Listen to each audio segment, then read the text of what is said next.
네, 국민안전기획부 방송을 시작하겠습니다. 외교안보 파트를 맡고 있는 문부장입니다. 생활안전 파트 담당 찌라시입니다. 사회안전 파트를 맡고 있습니다. 곽 박사입니다. 네, 지난번 방송에서 또 일주일이 흘렀는데 오늘은 메르스 얘기를 하지 않았으면 좋겠다라고 지난 방송에서 말씀을 드렸죠. 그래서 주제는 메르스 주제를 다루지 않으려고는 하는데 메르스 얘기를 또 안 할 수가 없습니다. 지금 계속 확산이 되고 있어요. 제가 그 스마트폰으로 이 속보를 계속 받아보고 있는데 이 연합뉴스 속보를 받아보는데 하루에도 한 10건씩 속보가 옵니다. 근데 속보 내용이 다 메르스예요. 메르스 환자가 뭐 몇 명이 늘었고 자가격리자가 몇 명이 늘었고 계속 좀 이러고 있습니다. 확산을 도저히 이제 막을 수 없는 단계까지 온 게 아닌가 다들 이렇게 짐작하고 있죠 지금. 상당히 무섭습니다. 이미 6,000명 이상의 감염 의심자가 있고요. 160명 이상의 실제 양상 판정을 받은 환자가 있고 19명의 사망자가 이미 발생을 했습니다. 뭐 치사율은 10% 미만이라고 해서 안심할 부분이 아니라요. 이게 젊은 그 특별한 기저질환이 없던 젊은 층의 사람들도 지금 막 사망에 빠져들고 있고 감염 경로가 드러나지 않는 채 양성 판정을 받은 환자들 그리고 4차 감염까지도 이미 나타나고 있습니다. 이렇게 확산 일로로 번져가고 있는 가운데에서 정부는 메르스는 이제 어느 정도 잡혔다. 뭐 일주일 안에 종결을 할 것이다는 그 참으로 그 이해할 수 없는 자신감을 보여주고 있는데요. 이미 세계 2위의 환자 수를 기록하고 있을 뿐더러 이 추세로 간다고 하면 며칠 안에 사우디를 따라잡고 메르스의 종주국이 될지 모르겠다는 생각을 하게 되네요. 네. 그 사망률 관련해서도 어떤 분이 이런 의견을 냈어요. 지금 정부가 발표하고 있는 사망률은 전체 환자 수 분의 사망자 수인데 이 환자들이 언제 사망할지 모르는 거지 않습니까? 그래서 정확하게 사망률을 내려면 완치자하고 사망자 이들만 비교를 해야 된다. 그래서 완치자 플러스 사망자 분의 사망자로 하는 게 정확한 것 아니냐. 그렇게 따졌을 때는 지금 거의 50%가 넘는다는 겁니다. 사망률이.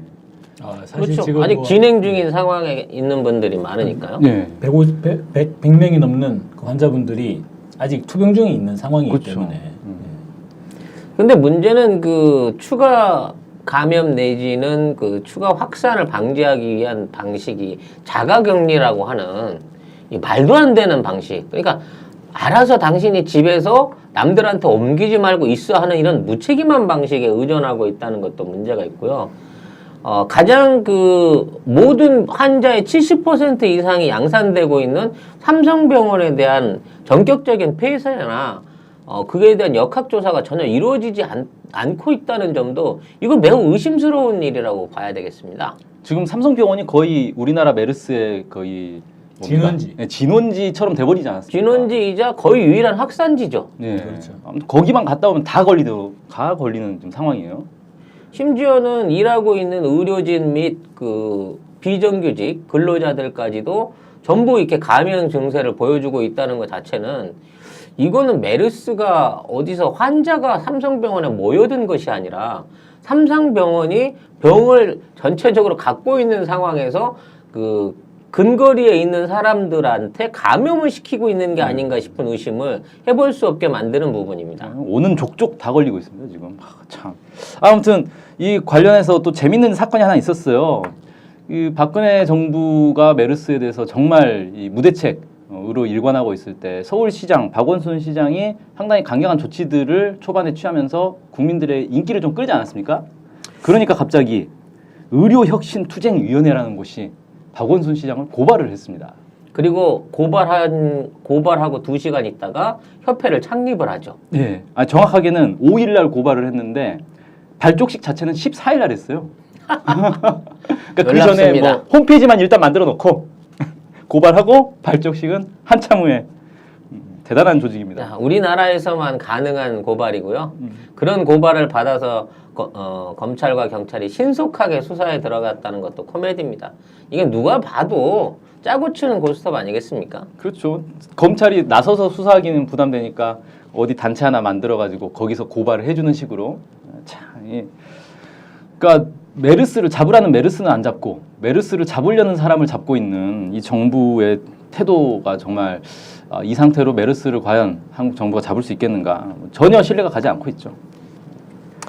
근데 네. 메르스 얘기는 이제 좀 정리를 하시고 오늘 저희가 소품을 또 준비를 했습니다. 맛있는 녹조 라떼를 마시면서 오늘 방송을 하게 될 텐데요.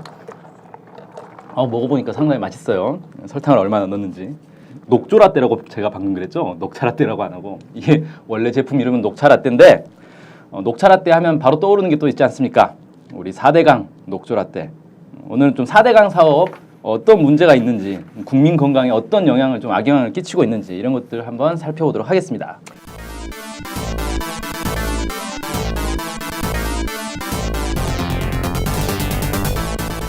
이 오늘 짚어볼 문제는 엄밀히 따져서 4대강에 대한 문제 중에서도 지금 4대강에 갇혀져 있는 물을 이용하고 있는 식수를 이용하고 있는 주민들의 식수에 대한 안전 문제를 집중적으로 점검해 보려고 합니다.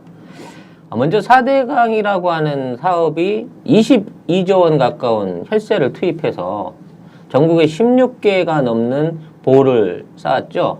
그래서 막 7억 2천만 톤 정도의 물을 지금 가두고 있는 상황이라고 합니다. 그런데 이 물이 이마만큼 넘치는데 전국이 사상 최악의 가뭄에 빠져 있어요. 요즘 진짜 비 안 오더라고요. 네. 지금 4대강 안에는 4대강 보안에는 물들이 찰랑찰랑한데 이 물이 가뭄 지역이나 이런 데 전혀 해갈에 도움을 못 주고 있습니다. 왜냐하면 이 강 자체를 막는 데만 의의를 두고 그 수자원을 활용할 수 있는 아무런 후속 조치를 하지 않았기 때문에 강 주변에 있는 일부 지역을 제외하고 전국에 심각한 그 가뭄이 일어나고 있는데 농업용수마저도 공급을 못 하고 있습니다. 그렇다 보면 일단 기본적으로 이 공사는 뭐 가뭄을 방지하기 위해서 수자원을 뭐 활용하기 위해서 만들었다는 취지 자체가 무색하게 돼 있는 셈인 거죠. 다 뻥이라는 거 아닙니까? 그렇죠. 뿐만 아니라 22조 원 가까운 비용을 들였는데 앞으로 이 박근혜 정부 5년 안에 수질 개선에 20조 원, 그 다음에 하천 정비에 20조 원까지 해서 약 65조 원가량의 비용을 추가로, 이게 22조 원까지 포함하면 65조 원가량의 비용을 들여도 완성이 될까 말까 하는 상태에 있다는 것입니다. 현재 4대강의 현실이. 그러니까 지금 있는 4대강으로서는 말 그대로 저수지의 기능 이외에는 아무것도 할 수 없는 상태로 만들어 놓고 있다는 얘기거든요. 그런데 이런 그 4대강 사업의 대표적인 실패를 정부는 인정을 안 하고 있고 또 여기서 생기는 그 주요한 피해들을 사실을 다 그 외면을 하고 있습니다. 인정을 안 하고 있는 셈이죠. 그래서 현재 가뭄이 진행되고 있는 상황에서 이 물들을 그 가뭄 지역에 이제 빨리 공급할 수 있는 방법을 제시를 못 하고 있다고 하면 지금 이 사업 자체는 무용지물이 아닌가 하는 것을 먼저 인정을 해야 될 부분인 것 같습니다.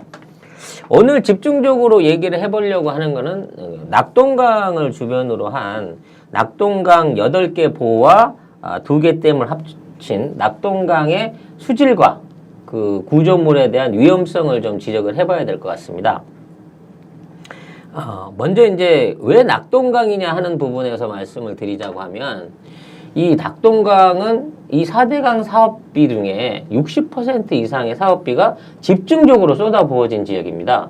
그러니까 다른 타 지역에 비해서 공사비의 비중이 굉장히 많았고 그렇기 때문에 공사한 공구들도 97개 공구로 전체 4대강 공구 중에 최고를 차지했거든요. 그러니까 이게 이마만큼 낙동강을 집중적으로 공사할 필요가 있었느냐 하는 의문이 들 만큼 많은 보들이 지어졌습니다. 아니 왜 낙동강보다 한강이 더 길지 않나요? 길기도 하고 유량도 훨씬 많죠. 네. 그리고 실제 한강을 사용하는 인구가 훨씬 많지 않습니까? 수도권 인구가 다 한강을 쓰는데. 그렇습니다. 그래서 낙동강과 관련해서 낙동강의 그 식수나 용수를 이용할 수 있는 전체 인구가 약 1,300만 명 정도를 보고 있는데요.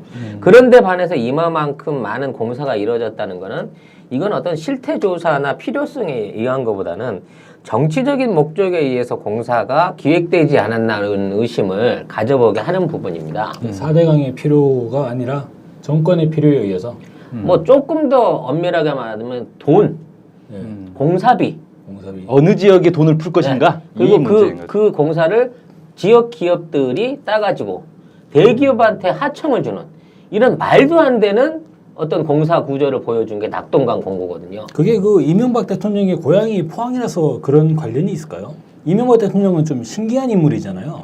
출생지는 일본의 오사카인데 고향이 경북 포항인.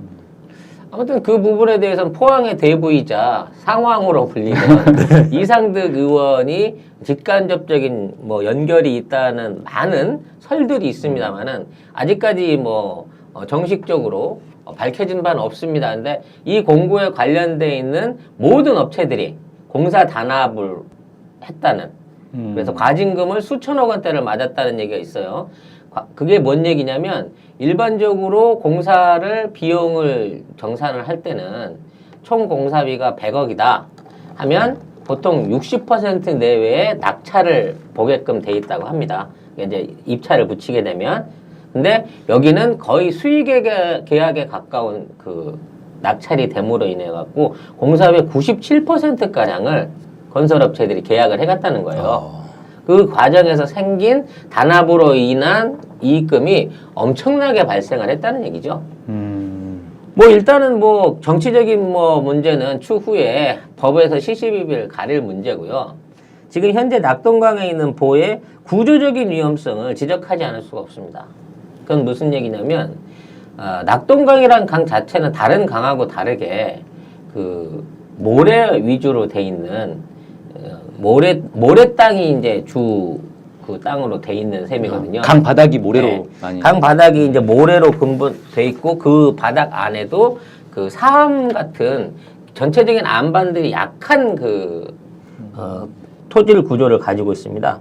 근데 여기에 보라는 이름으로 이게 이제 어떻게 보라는 이름이 가능한지 모르겠어요. 왜냐면 일반적으로 보는 한 50m 내외에 이렇게 물의 흐름을 조절하기 위해서 만드는 일단 구조물을 보라고 하고 이렇게 100m가 넘고 심지어 이제 제일 큰 함안부 같은 경우는 549m의 길이를 갖고 있거든요. 549m의 길이를 갖고 2억 톤 가까운 물을 저수할 수 있는 구조물을 보라고 부르는 나라는 우리나라밖에 없습니다. 기본적으로. 그냥 댐이라고 부르는 게 맞지 않나요? 그렇죠. 그냥 댐이라고 불려야 맞는데 사실 이 댐이라고 부르기에는 이 구조가 너무 허약한 거예요. 기본적으로. 구조는 허약한데 규모는 댐 규모고. 그렇죠. 그러니까 길이는 긴데 기초는 굉장히 약하게 만들어져 있는 구조물이라고 생각하시면 됩니다. 그럼 소양강댐 같은 크기의 그 댐을 생각해 보세요. 그건 높이도 어마어마할 뿐더러 그 기초라든지 그 타설되어 있는 구조물의 크기가 굉장히 강건하지 않습니까? 그렇죠. 근데 지금 함안보 그러니까 낙동강의 마지막 보인 함안보는 549m의 길이를 그냥 단순한 보 형태로 그냥 싼 거예요. 구조물을. 그리고 이 구조물을 받치고 있는 지반이 사암인데 사암에다가 콘크리트 이제 철근으로 된 그 빔 형태의 구조물을 박아 넣고 그걸 콘크리트 구조물 위로 이렇게 씌운 겁니다. 이게 말하자면 바위에다가 쇠꼬챙이를 꽂고 그걸 콘크리트로 기초를 잡아서 세운 거예요. 왜냐하면 좌우에 아무것도 붙잡아 줄 게 없잖아요. 산이 있다든지 뭐가 있다든지 그런 게 아니기 때문에 강둑과 강둑 사이를 방금 말씀드린 대로 철근을 꽂고 그 위에 콘크리트로 쌓아가지고 보라는 구조물로 이걸 만든 겁니다. 근데 그 철근을 박은 바위 자체는 사암으로 사암이란 매우 얘기죠. 이제 예. 약하다. 약하기도 하지만 이런 사암 구조물의 특징은 물이 계속 밀려오게 되면 물 밑으로 안반과 안반 밑으로 물이 흘러나가는 특징을 갖고 있습니다. 그렇기 때문에 이런 데다가 구조물을 깊게 세우게 되면 지속적으로 침식이 있었을 때 이게 구멍이 뚫릴 수 있는 구조가 돼 있다는 얘기죠.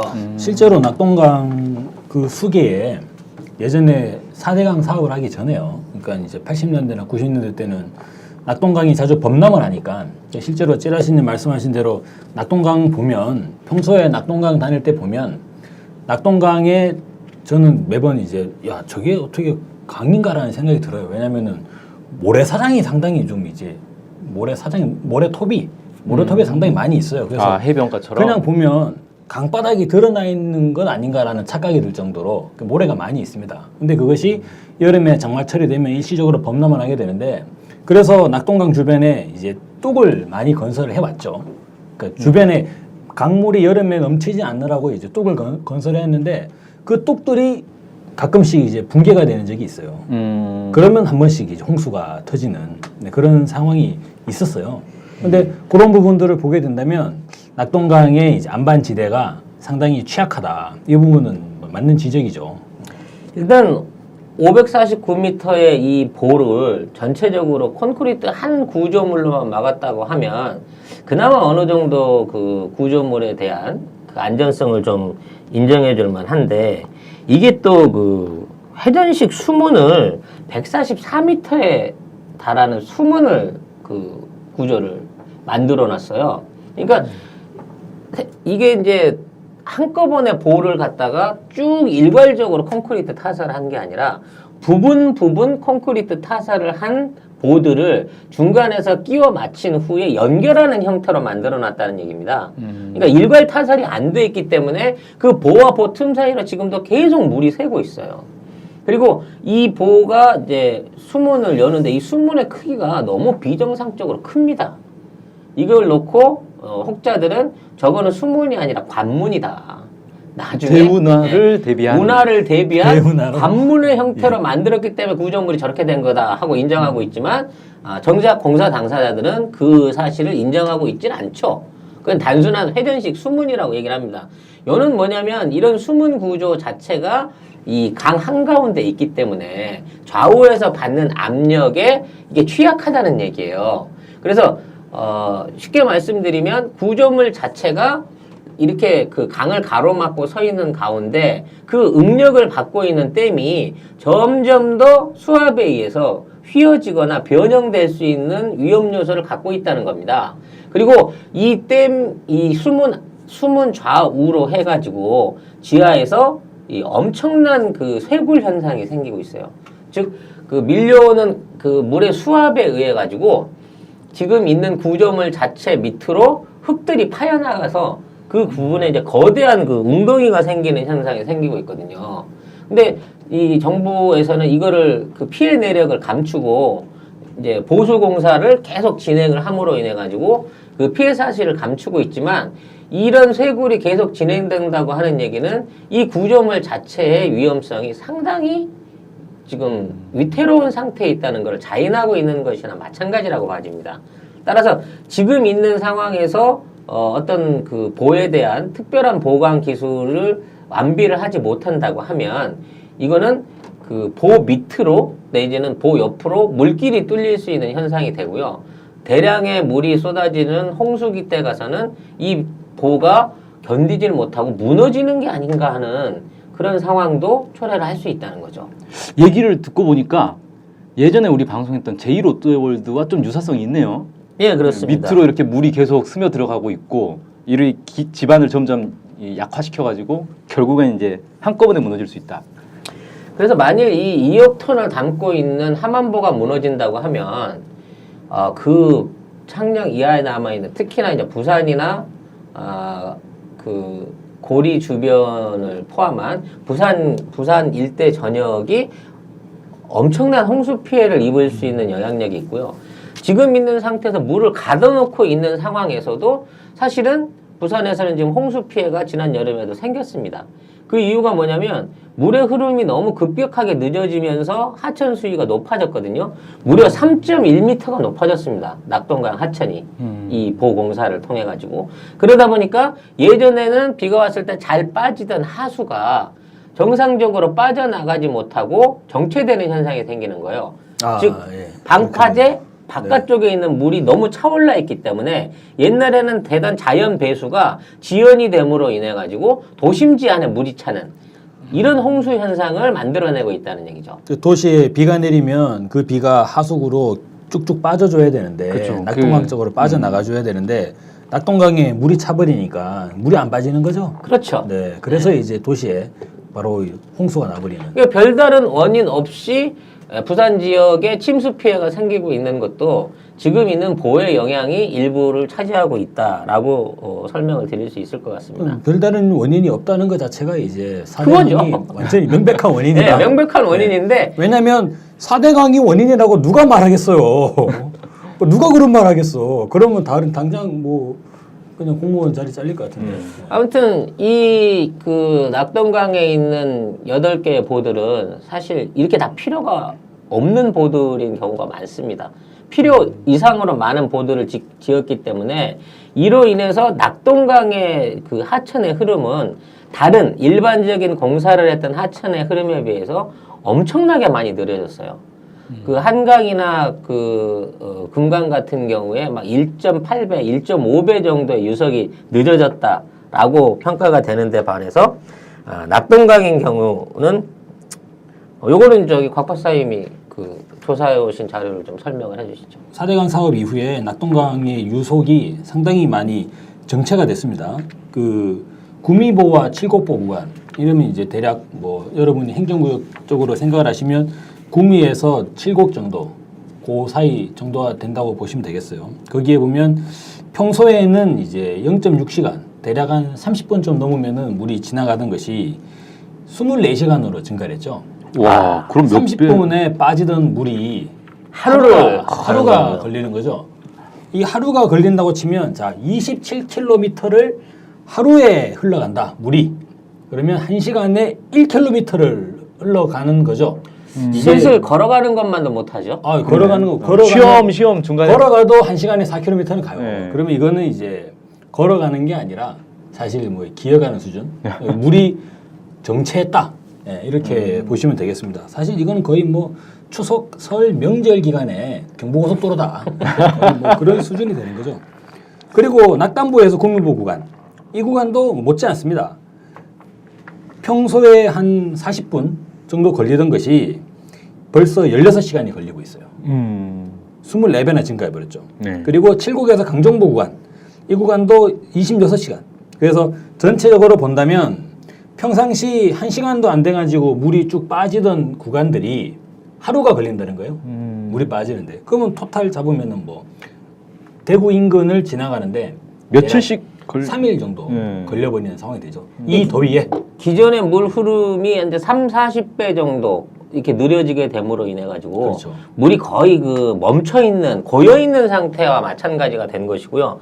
기온이 올라가기 시작하면서부터 이제 녹조가 집중적으로 발생하는 원인이 되는 것이죠. 이 대구 얼마나 덥습니까? 그 더운 동네에서 물이 가두어져 있어요. 그러면 어떻게 될까요? 우리 속담이 있지 않습니까? 고인물은 썩는다 그러죠. 고인물은 썩는다. 네. 예? 이 너무나 명백한 명제인데 이명박 정부는 왜 고인물을 썩는다는 말을 고지 듣지 않았을까? 본인이 썩었으니까 그러겠죠.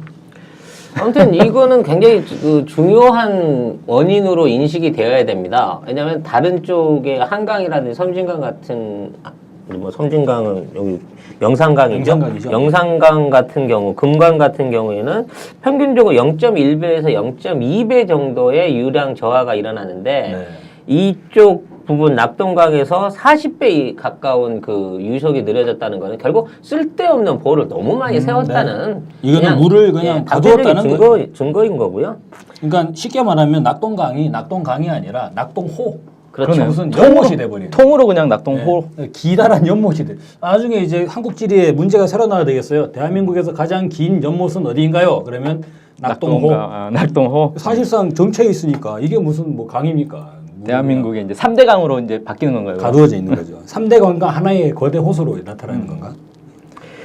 이렇게 돼서 그 녹조 현상이 5월 중순부터 지금 이 낙동강 지류에서 5월 중순이요? 예, 6월 중순이 아니고? 5월 중순부터 발생을 하고 있습니다.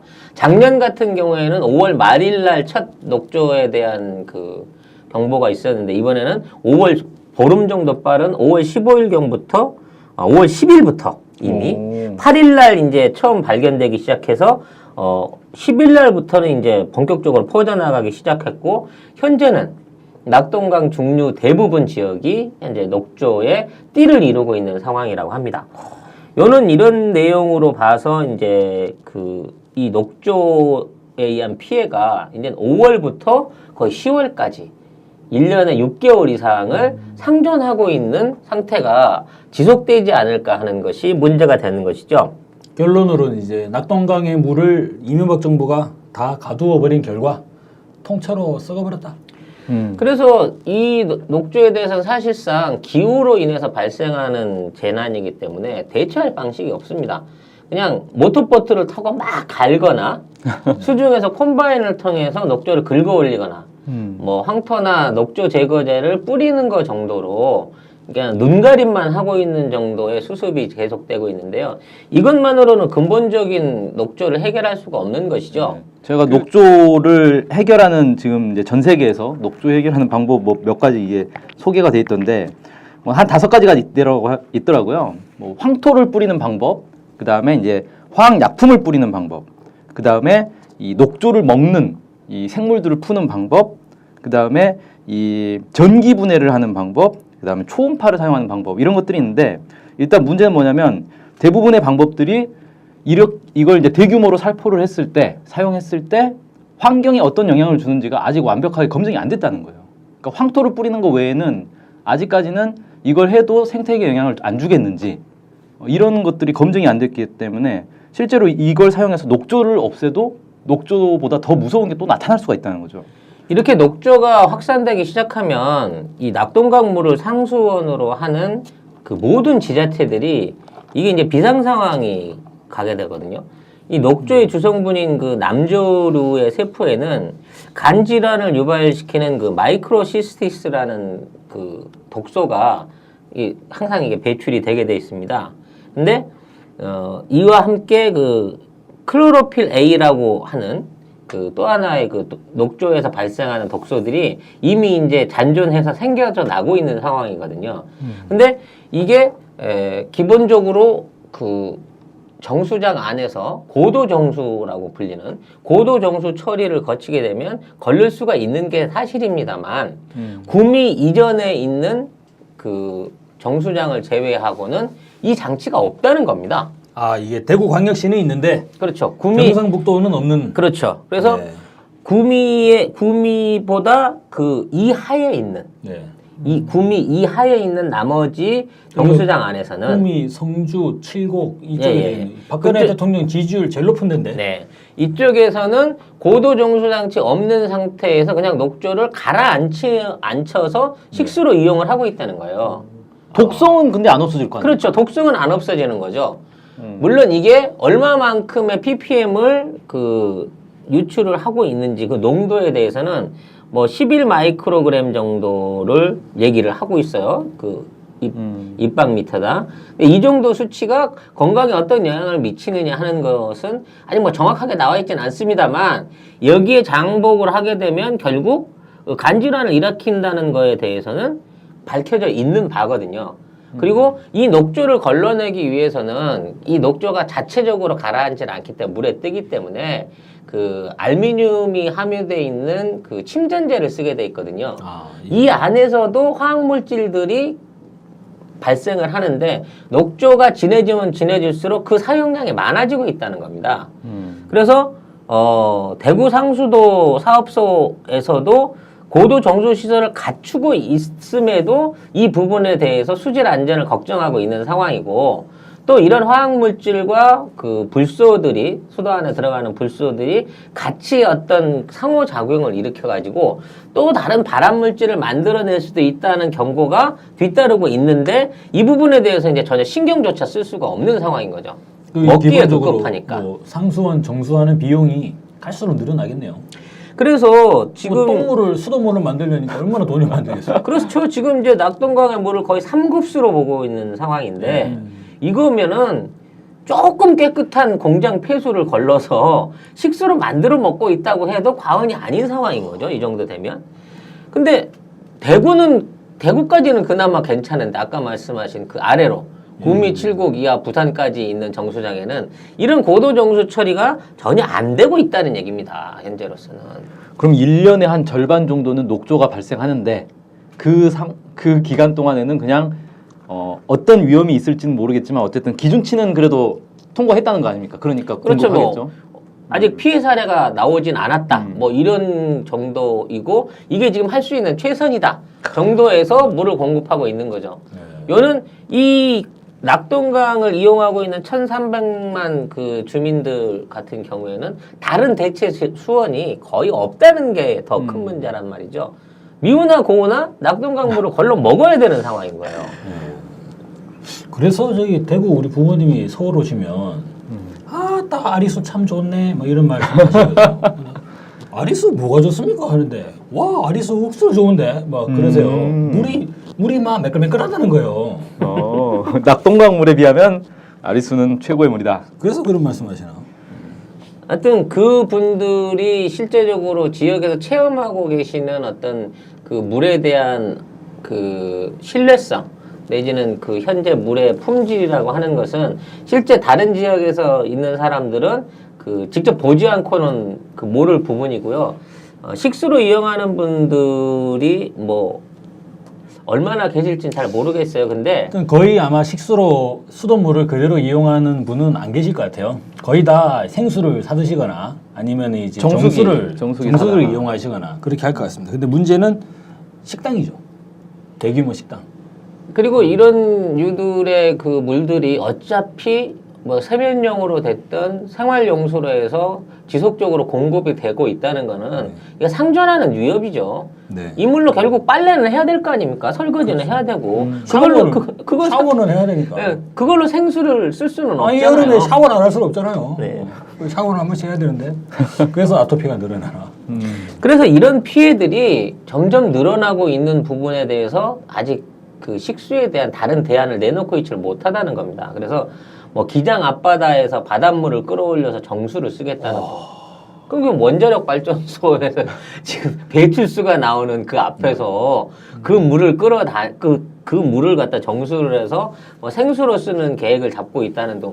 원자력 발전소가 토해내는 물을 이제 멋진데. 이용하는. 그게 낙동강보단 깨끗하다 이거 아니에요 지금? 아니 뭐 글쎄요. 그 아마 내용물이 좀 다르다고 봐야 되겠죠. 아무튼 현재 부산 지역을 필두로 한 그 경남도 그 낙동강 수계 관련한 주민들에 대한 건강 상태에 대한 역학 조사가 반드시 필요하다고 믿어지는 부분이 이 부분이라는 겁니다.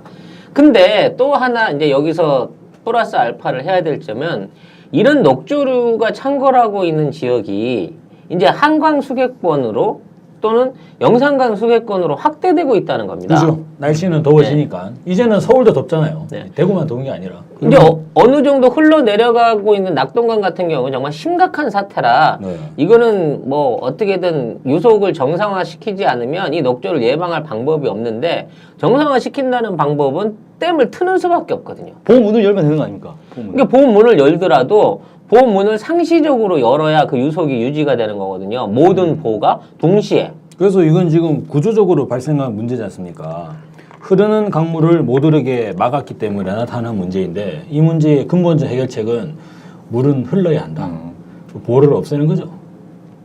건설사들의 얘기를 들어보면 아까 말씀드린 앞으로도 한 40조 원 가까운 돈이 더 투자가 돼야 된다고 선언을 하고 있는 상황인데 그럼 이걸 트는 데는 얼마냐? 물어봤어요. 그냥 문 열면 비용이 드나 그게? 그냥 문을 여는 것만으로는 충분히 물 흐름을 회복시킬 수가 없으니까. 보를 아예 통째로 없애버리자? 네, 보를 아예 통째로 없애는데 비용이 얼마나 드는가 보자 했더니 16개 보를 없애는데 약 2천억 원 정도면 충분하다고 합니다. 훨씬 싸네. 40조보다는 훨씬 싼 거지. 그 나중에 저희 그 법원에서 사회봉사명령 이런 거 내리잖아요. 그래서 저는 4대강 관련한 이제 온갖 비리 의혹들 철저히 규명을 해가지고 관련자들에게 보철거 업무를 직접 맡겨야 될 것 같아요.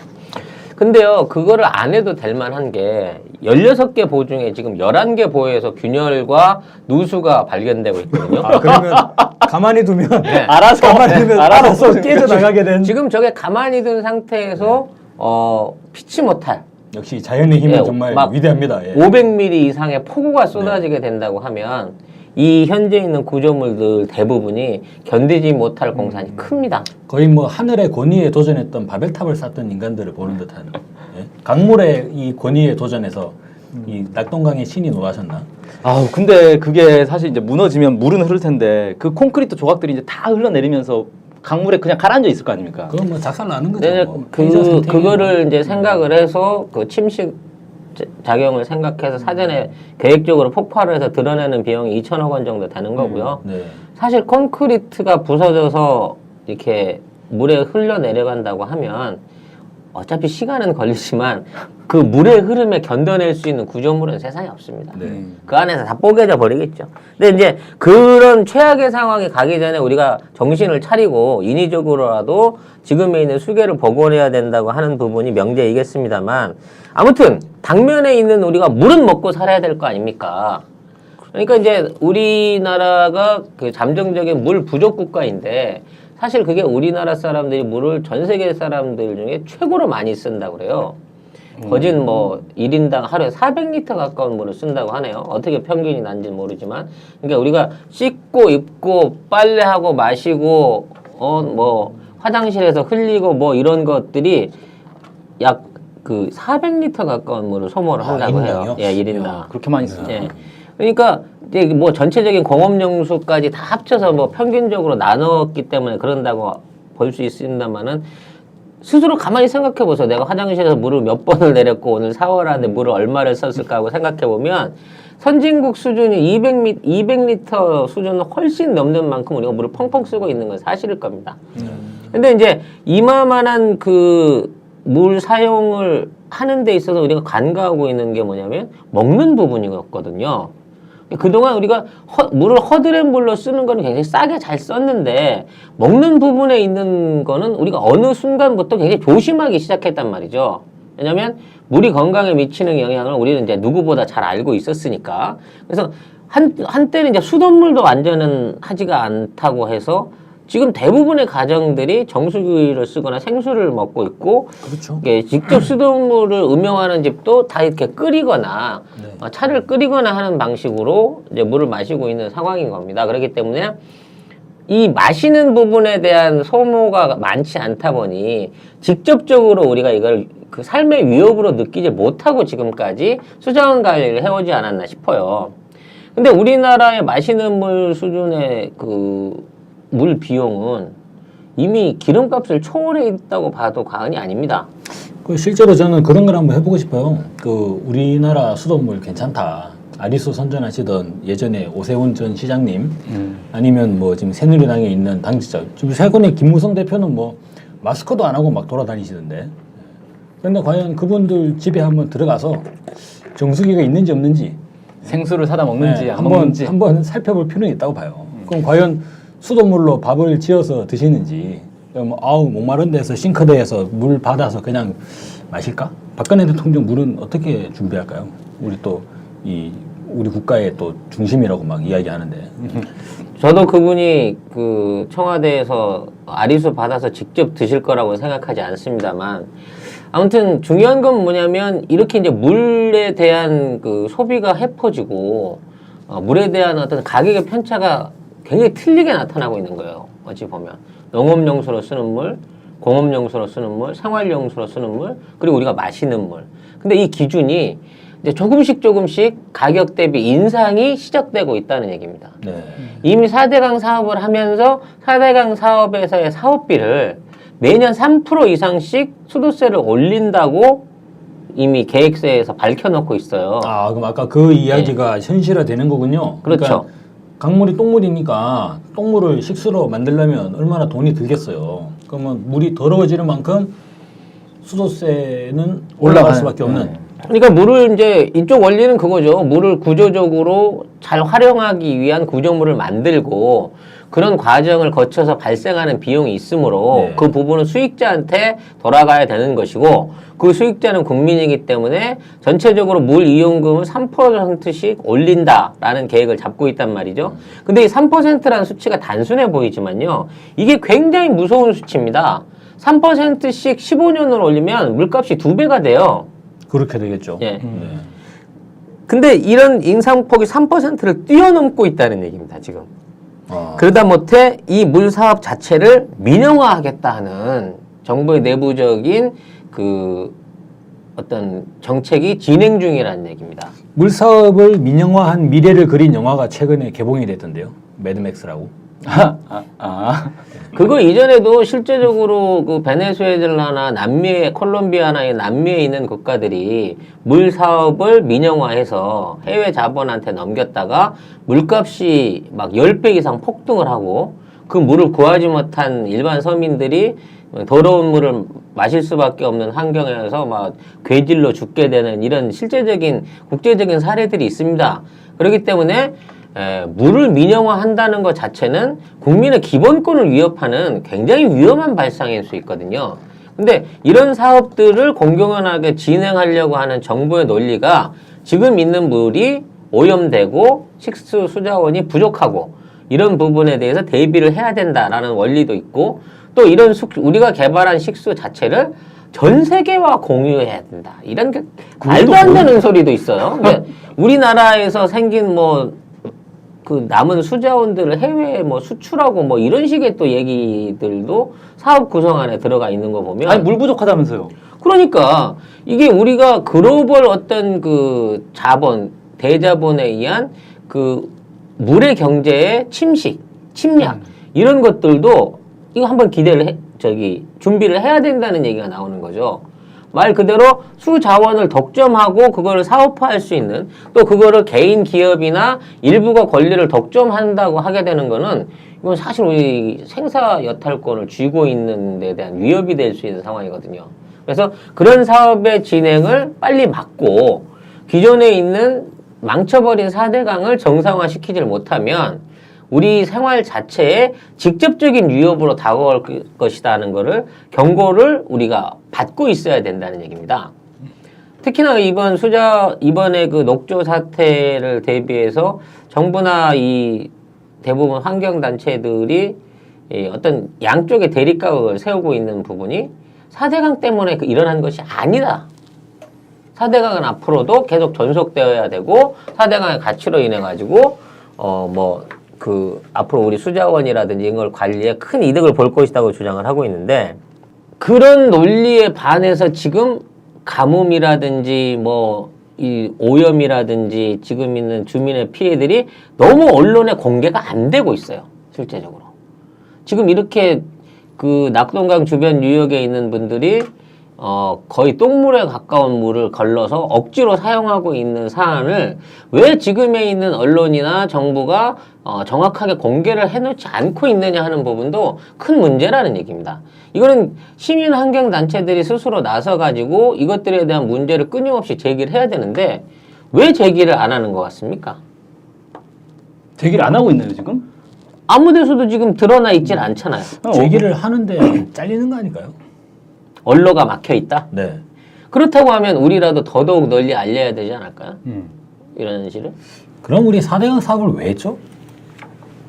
4대강 사업. 정부의 얘기는 그겁니다. 수자원을 잘 활용하고 이 홍수에 대비하고. 아니 무슨 낙동강 물이면 거름이야 푹푹 썩히게. 그건 아니잖아요. 이 낙동강에 있는 수계가 여름철에 이렇게 오염이 되고 생태계가 완전히 파괴돼서 이 물 자체를 못 쓰게 된다고 하면요. 이거는 단순하게 그쪽 있는 사람들이 목욕을 못하고 그 식수를 공급받지 못하는 부분이 아니라 우리나라 면적의 6분의 1 이상 4분의 1 가까운 면적들에 있는 모든 농작물과 지하수와 그리고 그 자연 환경 자체가 한꺼번에 파괴된다는 위험이 있는 거고요. 그렇죠. 40배로 느려진 이쪽에서 발생하는 녹조도 문제지만 1.2배 느려져 있는 한강에서도 지금 독성 녹조류들이 발생하고 있다는 자체는 이 보 자체의 존재가 생태 환경에 굉장히 방해가 된다는 거거든요. 모든 수질 관련한 전문가들이 그 점을 지적하고 있는데도 여기에 대한 개선책을 내놓지 않고 있는 또 인정을 하고 있지 않은 이 정부는 이거 무슨 배짱인지 그 이해를 못 하겠어요, 현재로서. 네. 녹조를 가지고 뭔가 할 수 있는 게 없잖아요. 녹조를 걷어서 무슨 사료로 쓴다거나 이런 것도 아니고. 그래서 참 지금 생각해보면 허망한 얘기가 많았습니다. 무슨 로봇 물고기를 풀어가지고 걔네들이 돌아다니면 수질 오염을 방지하고 오염을 감시하고 그런다고 하더니 이놈의 고기는 뭐 띄워보지도 못하고 고철이 되지 않았습니까? 전부 다 거짓말이죠. 네. 네.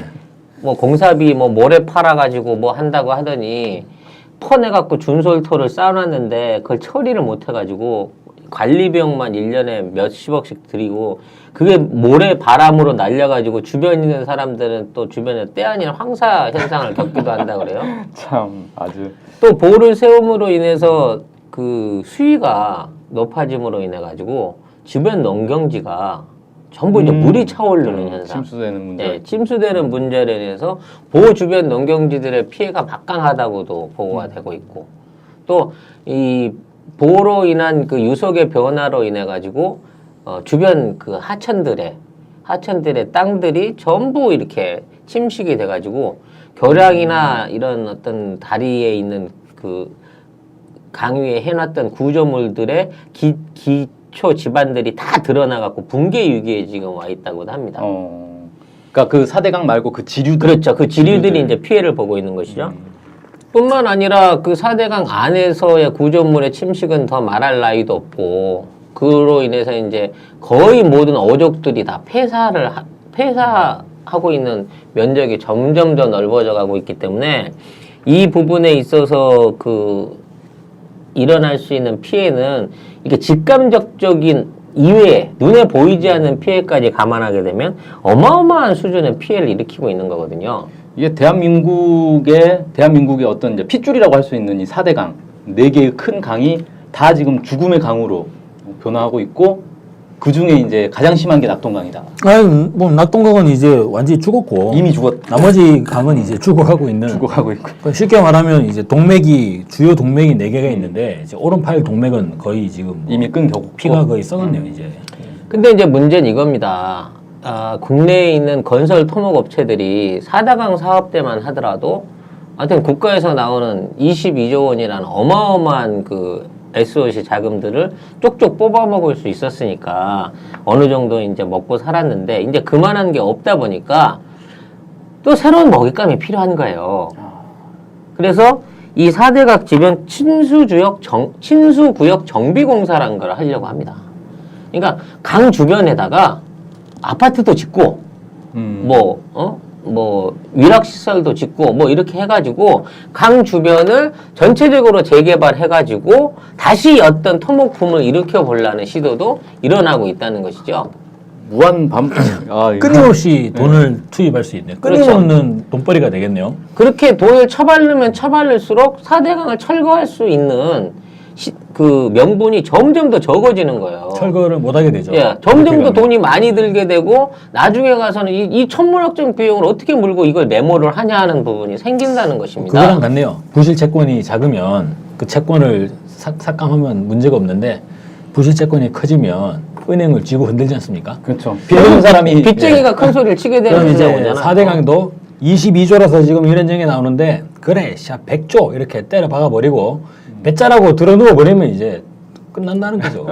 그래서 그렇게 되기 전에 빨리 이 사업을 종결을 시켜야 되는데 이 정부는 오히려 이제 똑같은 논리로 여기다 돈을 더 처바름으로써 이걸 정상화시키기 위해서 버티기를 가고 있는 겁니다. 비정상의 정상화가 아니라 이제 이게 비정상의 정상화가 그게 그렇게 되네요. 비정상이 이제 4대강이 정상처럼 인식되는 4대강이 비정상인데 이 비정상적 상태를 정상으로 물이 원래 더럽지 뭐 이런 식의 그러니까 그냥 물이 더러운 건 당연한 거야. 강물은 못 먹는 거야. 이 코딱지만한 나라에 사람이 바글바글 사는데 물이 얼마나 더럽겠냐 이러면서 이제 또 막 정수 비용을 또 갖다 요구하는 이런 상황으로 가겠네요. 네가 저 물을 먹으려면 돈을 더 내야지. 뭐 이런 식으로 가게 되는 거죠. 그래서 이거는 그 현재 당면에 있는 재앙이 아니라 방치를 하면 더더욱 돈을 잡아먹을 정말 뭐라 그래야 되죠? 돈 먹는 하마. 돈 먹는 하마예요. 이거는 그대로 방치를 하게 되면. 따라서 이거에 대한 그 공사나 추가 개발에 대한 것들을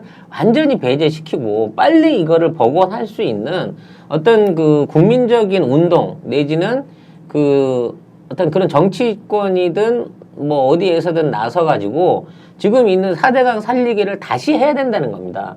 명박이가 살린다고 해놓고 죽여버린 이 4대강을 살리는 방법은 그냥 원래대로 드는 거예요. 그냥 22조 이거 아깝다고 생각하지 말고 지금 버려야 22조에서 끝납니다. 근데 이명박이 이야기했던 거는 4대강 살리기는 중간에 생략된 거예요. 4대강으로 경제 살리기. 아니 굉장히 아니고 4대강으로 건설 자본 이게 중간에 생략된 거예요. 원래는 4대강으로 건설 자본 살리기인데 이게 중간에 빠져놓고 4대강 살리기가 된 거지 않습니까? 우리는 건설 자본을 살리는 게 아니라 물을 살려야 돼. 물이 사대강 살아야 살려야 사람이 사는 거니까. 지금 그 부산시 얘기를 들어보니까 낙동강물이 이제 너무 더러워가지고 식수로 도저히 못 쓰겠다. 그래서 그 남강댐과 지리산댐을 통해서 수돗물을 공급하는 새로운 사업을 하겠다. 여기에 또 한 1조 원이 든다는 거예요. 그렇게 해서 낙동강 이제 포기하고 여긴 도저히 인간이 먹을 수 없으니까. 그리고 만일 그 사업을 하게 되면 그거는 기존에 공급받던 수도 요금 체계로는 그거 공급받을 수가 없습니다. 1조 원이나 예, 추가로 별도의 공사비를 진행했기 때문에 거기에 연관돼 있는 별도의 비용으로 그 물을 따로 관리하고 받아 먹어야 돼요.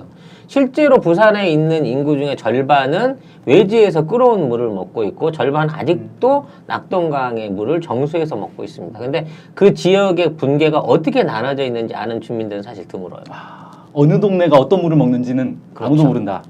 그 동네는 새롭게 뉴타운이 형성되고 대자본으로 아파트와 고층 빌딩과 그 좀 대단히 약간 아파트 그런 단지가 면이 들어오는 있어요. 거죠. 실제로 보면 부산도 그 상당히 부산의 강남권이다. 라는 데가 부산의 해운대지 않습니까? 그렇죠.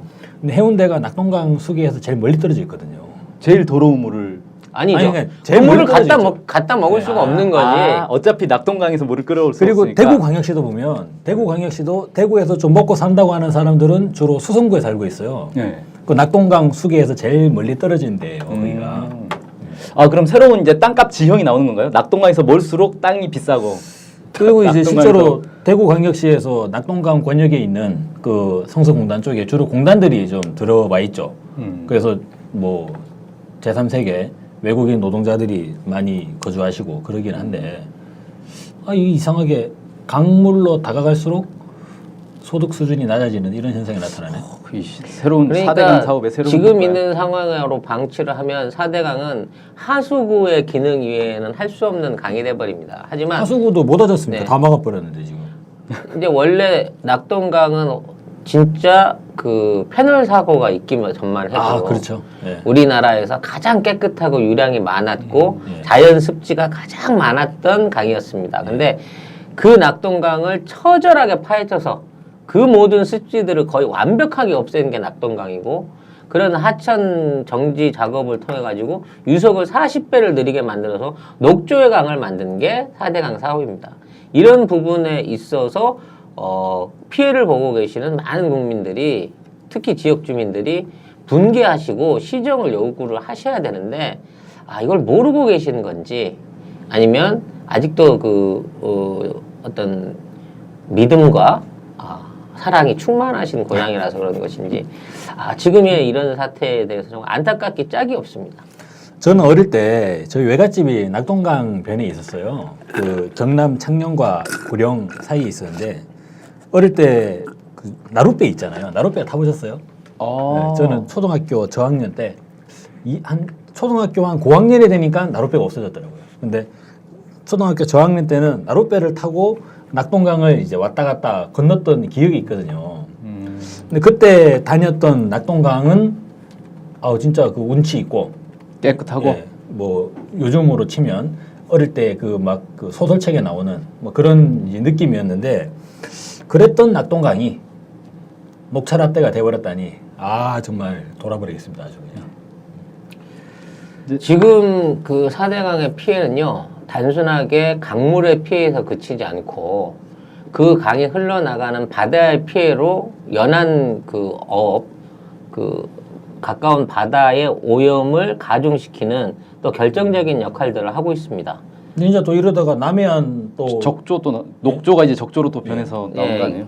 이런 영양염류들이 이제 바다로 흘러 들어가게 되고 이런 오염된 물로 인해 가지고 우리 이제 바다 생태계까지 한꺼번에 무너지게 되는 사태를 결국은 불러오게 될 건데요.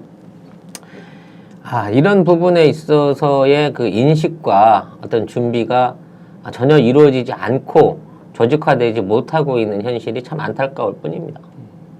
이게 오늘도 이렇게 문제점을 전해드렸습니다만 해결책은 주민 여러분이 들고 일어나서 직접 볼을 깨부시라고 요구를 하십시오 하는 것 말고는 제시할 수 있는 게 없네요. 왜냐면 피해를 본 당사자들이 말을 안 한다고 하면 옆에 있는 사람들이 부추긴다고 해서 그 일이 이루어질 리가 없지 않겠습니까?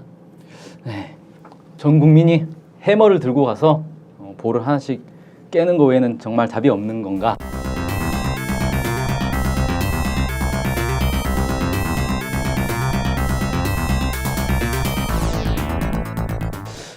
지금 4대강 사업, 이 4대강 사업에 사실상 이건 실패라고 봐야죠. 전 이 강이 죽어가고 있습니다. 강이 죽어가면 그 강에서 사람이 살 수 없고 전 국민이 살 수 없다는 건 자명한 일이고 해결하는 방법은 단순합니다. 보호 문을 열고 궁극적으로 보를 없애고 원래대로 되돌리면 이런 일은 더 이상 계속되지 않을 것이다. 이 자명한 것을 왜 정부에서 계속 묵인하고 묵살하고 있는 건지 정말 답답하고 전 국민이 진짜 해물을 들고 일어나는 한이 있어도 이 4대강을 다시 살려야 되지 않겠나 이런 생각을 해보면서 오늘 국민안전기획부 방송 이것으로 마치겠습니다. 감사합니다.